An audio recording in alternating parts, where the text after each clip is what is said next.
Yeah, like you're in like what, Pennsylvania, New York or something down there? Yeah, I'm in Western Pennsylvania. I'm about 2 hours from Cleveland, and then I'm about I don't know if you heard of Wheeling, West Virginia.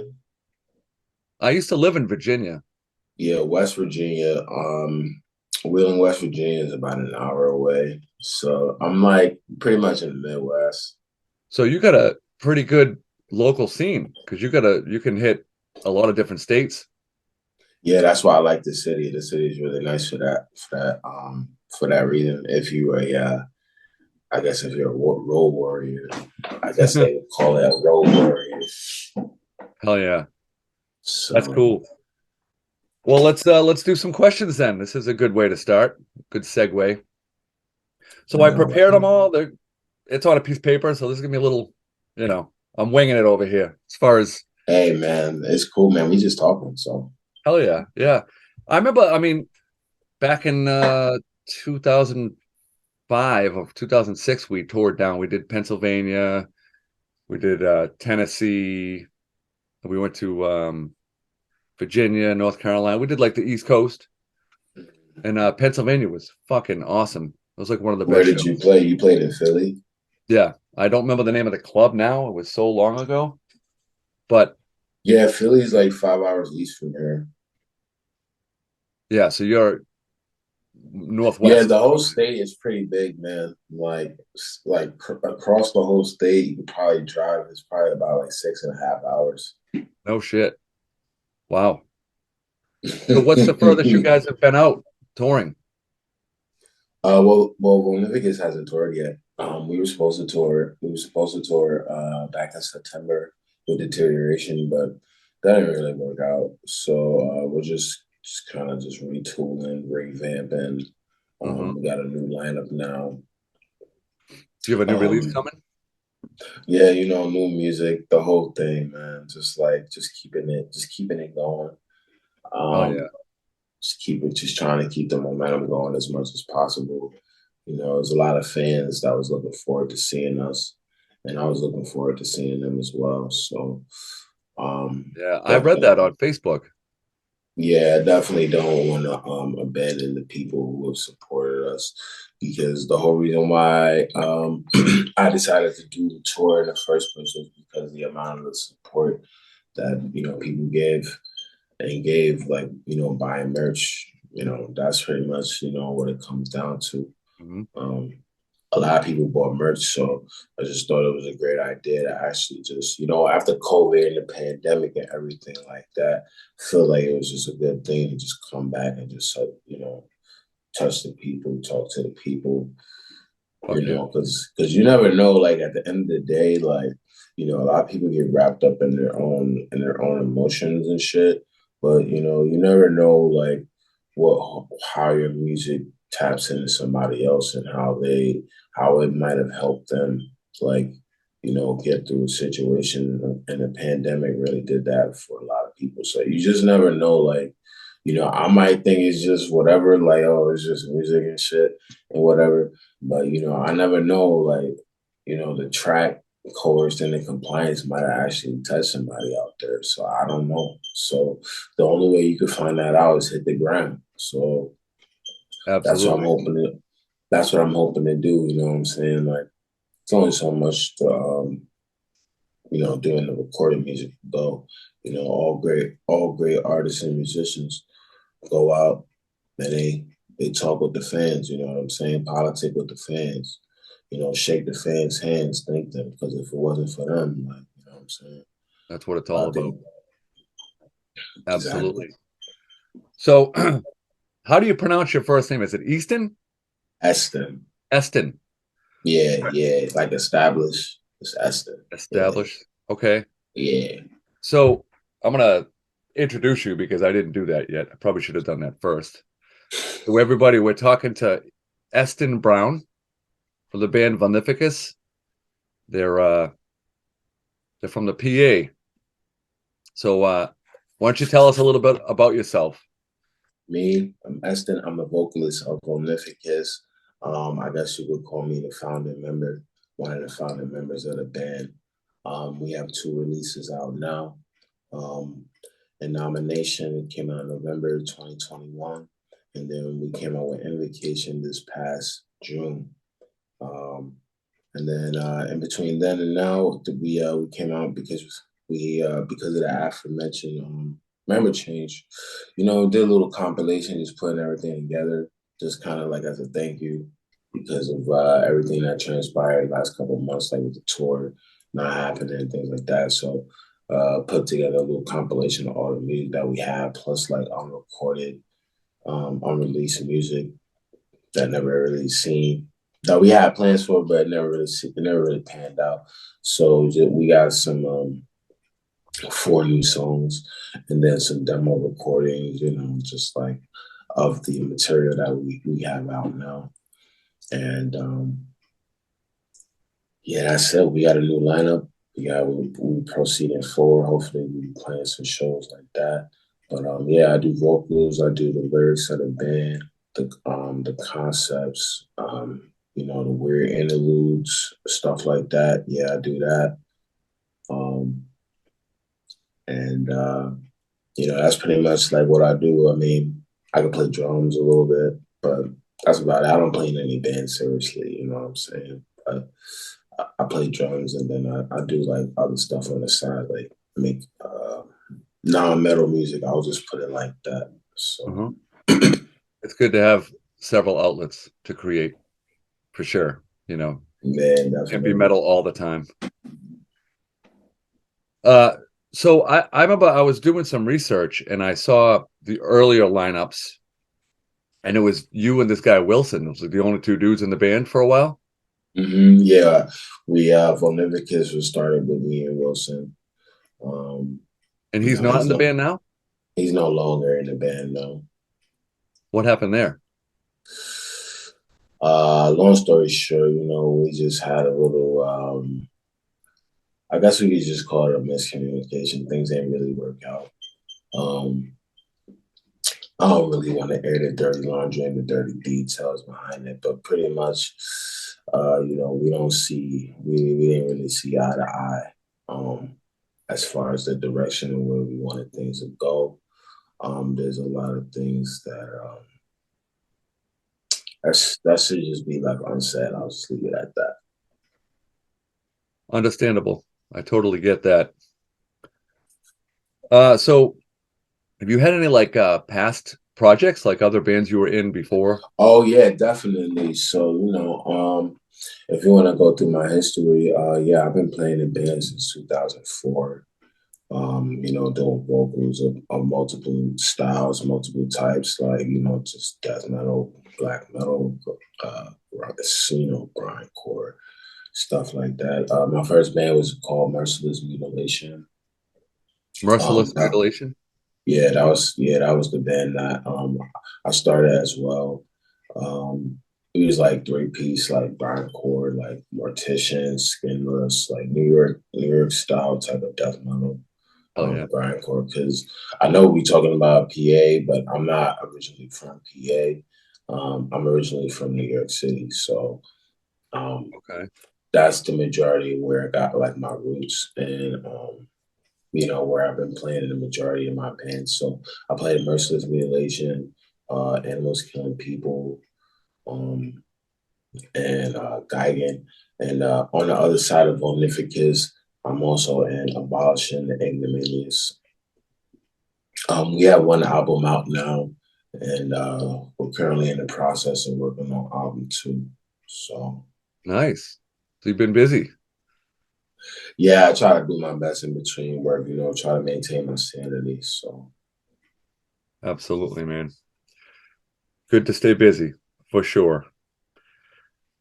So I guess what's your biggest influence musically, like bands? Give me like, 3 or 4 bands that you really got influenced by. I say Immolation, Hell yeah. Suffocation, Hell yeah. Cannibal Corpse. And this is another band that I've been listening to lately that like I feel like was an influence and I never give them respect. I like to say Malevolent Creation, man. Malevolent Creation? Yeah, man. Hell yeah, dude. Hell yeah. Yeah, tell They played up here yes. years and years ago with my friend's band December Wolves. And I remember they it's a funny story because I went there and I was like old, like way back. I was on the fan page. Like they used to send me letters and shit. This is back in like 93, 94, Yeah, they whatever it probably had was. like the postcards and shit like that. Hell yeah. Yeah. Like what do you Yeah, call because in the it? old CDs, it would have like the little fan mail, like little fan mail PO box or whatever the case is.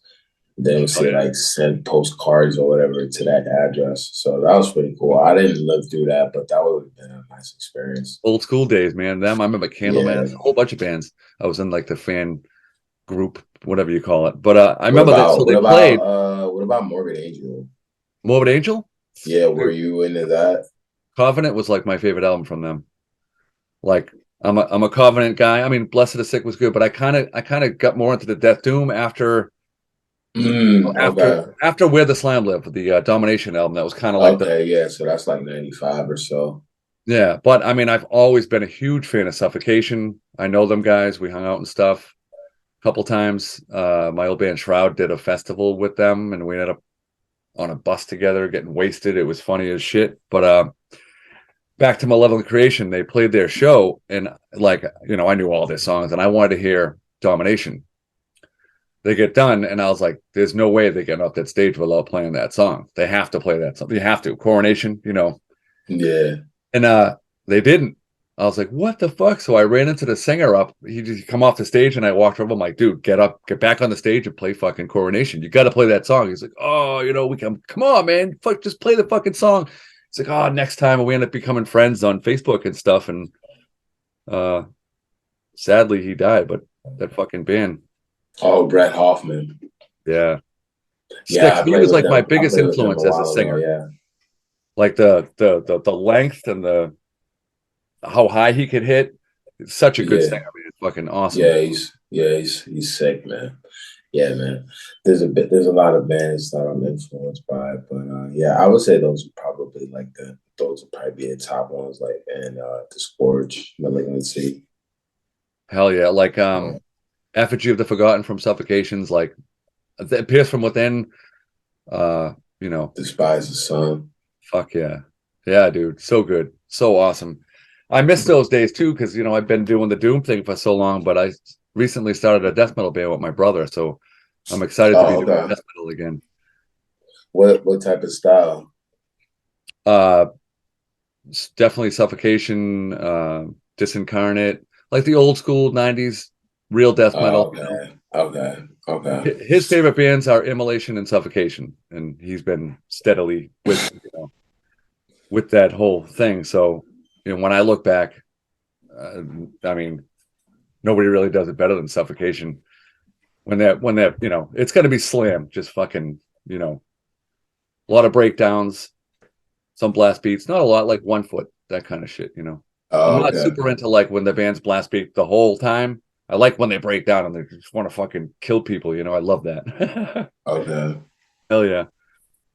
So that's the thing. Like I had in this question, I didn't ask you the question because we're kind of going free flow here, but I noticed like pretty hard that like you guys are really raw and chaotic, and it's got that old school feel that you don't really hear nowadays. Now everything's so polished and you know just the new way I don't like, and you guys are definitely old school, and I can hear that right away.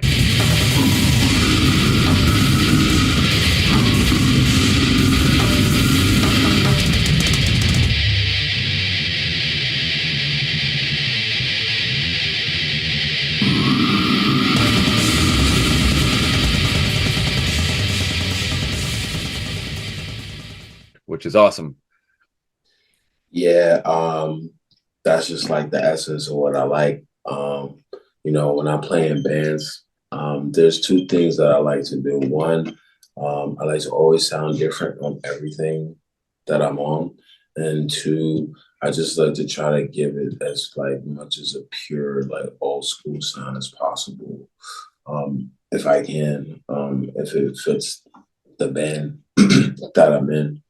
Um, And that's pretty much like when we started Vulnificus, that was pretty much like I was really I was really pretty particular on maintaining that old school like early 2000s, late 90s type of sound because that's the sound I really like the most.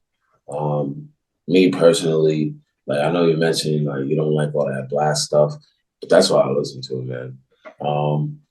Because to be honest, like there's so much music out there that like just like me personally, I don't really like that slam stuff because I mean I listen to rap, so um, a lot of that stuff kind of has like the same elements, just with just guitars and actual live drums. So Mhm. I don't really like I know where to go for that. So I don't really like listening to that, especially in metal. So and then part of the allure of why I got into metal was because of how crazy and nonstop, you know, like bands like Christian and Hate Eternal and Morbid Angel and Cannibal Corpse and stuff like that. Like I really liked how like it was just fast all the time. Um, I didn't know what to start and where to end. And I think part like even like not even death metal, but just like part of the allure to me of Rain and Blood was just like how everything start to finish, like you didn't know what Unrelenting. you didn't know when the song ended, when the song started, until like you heard like the blood ring, and it was like, oh shit, I'm at the end of the album. How did I even get here? Where the fuck did that go? Yeah. Like, Oh yeah. I gotta say that might be in my top two best metal albums ever is Raining Blood and Master of Puppets. But Raining Blood, it was the most extreme thing. Back then, even now, it still holds up. It's still just as aggressive as anything out there. I mean, in my opinion, Raining Blood's fucking the shit right yeah, there. I really like how continuous the whole thing was. You really did, unless you had the lyric sheet in your hand, you really didn't know when the song ended and when it started. Like because I think like what was it? I haven't listened to this album in long, but what is it? Necrophobic? Isn't that like the third or the fourth track or whatever? Like that song is so short, like you don't even know when it starts and when it ends. Like if you're just listening, you're not really paying attention. You Yeah, know what because I'm it goes saying? Like scared to die and it's da da da da. The next riff comes in. It's the yeah, next song. yeah, Like, yeah. what the It's just fuck? like there's no fade outs, there's no fade ins. There's just straight grind like the whole way. I Like love the breakdown on Rain of Blood too. Da-dun, da-dun, da-dun. Fucking awesome. So violent. Just Angel of Death. That song's like top of the world right there. Like just aggression. So good. Um, what other kind of shit do you do like outside of the band? Do you do any like cool shit? Like what do you do? um Like go to shows and stuff or um I just work. Like I said, I work on music. I make beats. Like I work on hip hop stuff. And then I just try to just take it easy. You know what I'm saying? Like life is short, so I try not to do too much. Like try to stay busy, but also know when to speed up and when to slow down. So um, how old are there's a you? lot of people who crash and burn with this shit. You know what I'm saying? So I try to stay consistent, but at the same time, like I'm not one of those people who's always trying to like do everything like on a constant schedule. Like, you know what I'm saying? I like to be fluid. Mhm. I like to be fluid and unpredictable to a I got the degree. So ADD, so I'm always spinning. Can't stop, you know? yeah, I think one of the differences between now that I'm older as opposed to before, I'm nearly like 20 years in. So I just want to maintain like consistency. Like I think that's most important. And I feel like that's kind of what's missing from a lot of what's going on with the music today. The reason why I say that is because, like I said, like when we were talking about the old bands and stuff like that, like the thing with Vulnificus, one of the things that I always admired about all the bands of the old is that like no matter what happened, like shit changed, genre changed, doesn't matter. Like they always maintained like the core value of like death metal. You know what I'm saying? Like it didn't matter if like death metal still wasn't selling, labels wasn't really fucking with it, or whatever the case is. Like, Mhm. and even if they probably, I mean, because the records don't, some of the records don't sound the best, but like, you know, even if they would, they still didn't put out their best effort. Like, they still put it out though, and they still maintained the consistency where they could have just, you know, just called it quits and just fucking just went and did the day job and just fade into obscurity. You know what I'm saying? Like, you know, like a band like Cannibal Corpse, you know, imagine like if they would have just like called it quits, like, you know, after the Barnes era, you know what I'm saying? Like, Mhm. I just think that's really admirable. So like, um, you know, hopefully, you know, if I'm on this earth long enough, I would hope to see like Vulnificus be in that realm, like, you know, like the 10, 20 year realm. Um, because That'd be sick, dude. no matter what, like that's just always important. Like, you know, just still maintaining that value of consistency no matter what. And I feel like it's kind of like my motto. I feel like this music is a metaphor for life. So kind of how I mentioned how it's so easy for you to flow from business owner to you know, head honcho of a band. It's just, you know what I'm saying? It's the same thing. Yeah, it's in your soul, man. That's cool. It's cool that you got the philosophy behind it. Like you're sticking with it, and you're not just one of those in and out just because it's fucking in right now. I don't like those Well, kind of see, people. the problem is that, well, it's not really a problem, but you know, a lot of bands they just kind of come and go, or they release a couple of records or an album, and then they just kind of like fade away, either because of life or whatever the case is. And you know, when I started this band, it wasn't more so just starting a band because I had, you know, time to do, you know, do whatever. Um, at the end of the day, the truth of the matter is that I made a commitment not only to the music, but you know, now that we're about a year or so in, like there's a commitment to the fans to a degree. So can't fall off now. You know what I'm saying? Absolutely. Well, you'll have to definitely come up here and play this away. I'll be there for sure. Yeah, I would like to. I would hope to do that. So We had a pretty good scene. I kind of fell off, for like 10 years, but you know, back when the scene was the scene, it was fucking really strong. A lot of bands would always like coming up to the Boston area. We had some good shows. So I can't speak for what it is now, but I'm pretty sure it's still going. And oh yeah, well, you know, things are always still happening. Um yeah, things are always still happening, man. You know, I took a little break, but I think it was more so I think it was more so just like stepping back, taking a bit of an eagle eye view of everything, and then working on myself, working on my life, getting that shit together. it's very important. Because the number one thing, like, you know, if your life outside of music is okay, then it makes doing music a lot easier. You know what I'm saying? It makes it a lot easier to take it to heights that you wanted to go to because you got the funds to do so. You know, a lot of people try to talk. They try to think of money and music as kind of a third rail type of topic, and I just I don't think that's. I think that's kind of based out of fear.